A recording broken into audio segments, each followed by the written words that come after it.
Hello বন্ধুরা, আমি সঙ্গীতা। ঝামেলাবিহীন সুস্বাদু একটি রেসিপি আজকে আপনার সামনে আমি শেয়ার করছি। সেটা হচ্ছে একদম মশলাবিহীন ভোলা মাছের একটা রেসিপি। দেখুন, এখানে আমি বড় বড় সাইজ 4-5টা ভোলা মাছ নুন হলুদ মেখে রেখে দিয়েছি। এবার কড়াইতে তেল দিয়ে মাছগুলোকে ভেজে নেব। মানে একদমই মশলাবিহীন, কিন্তু খুবই সুস্বাদু। প্রথমে দেখুন, আমি মাছগুলোকে ভেজে নিচ্ছি।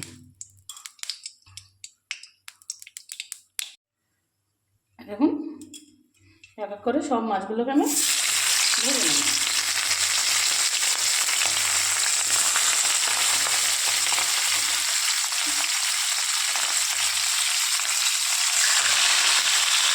ভেজে নিয়ে ফিরে আসছি। বন্ধুরা, সব মাছগুলোকে আমি একে একে ভেজে তুলে নিলাম। এইবারে ওই কড়ার মধ্যেই একটা শুকনো লঙ্কা, একটু কালো জিরে ফোড়ন দিয়ে দেবো। আর এখানে দেখুন, শুধু একটা পেঁয়াজ আর একটা টমেটো, একটু কাঁচা লঙ্কা চিড়ে দিয়ে এটাকে নুন হলুদ দিয়ে ভাজা ভাজা করে নিয়ে দেখুন, নুন হলুদ আর একটু পেঁয়াজ কটা কাঁচা লঙ্কা দিয়ে এটাকে আমি ভালোভাবে একদম ভাজা ভাজা। কোনো মশলা কিন্তু আমি এর মধ্যে ব্যবহার করি না। তাড়াতাড়ির সময় এরকম ভোলা মাছের ঝোল খেতে করে খেয়ে দেখুন, খুবই ভালো লাগে। পেঁয়াজটা একটু টমেটোটা একটু ভালো করে ভেজে দিয়ে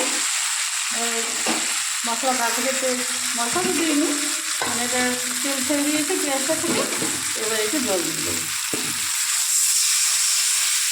এবার 5 মিনিট ফুটুক, তারপরে আপনাদের সময় ফিরে আসবে। দেখুন বন্ধুরা, ঝোলটা আমি 5-7 মিনিট ফুটিয়ে নিয়েছি, অনেকটা কমে এসছে।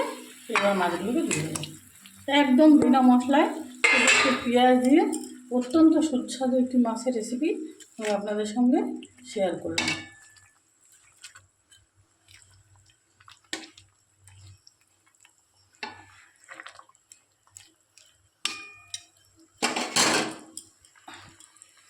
এবার এর মধ্যে একটু দিয়ে দেবো ধনেপাতা।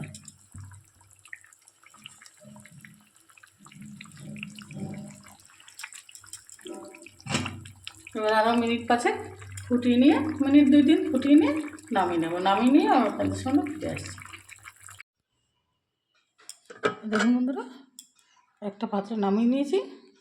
অত্যন্ত সুস্বাদু এবং মশলাবিহীন একটি টেস্টি রেসিপি।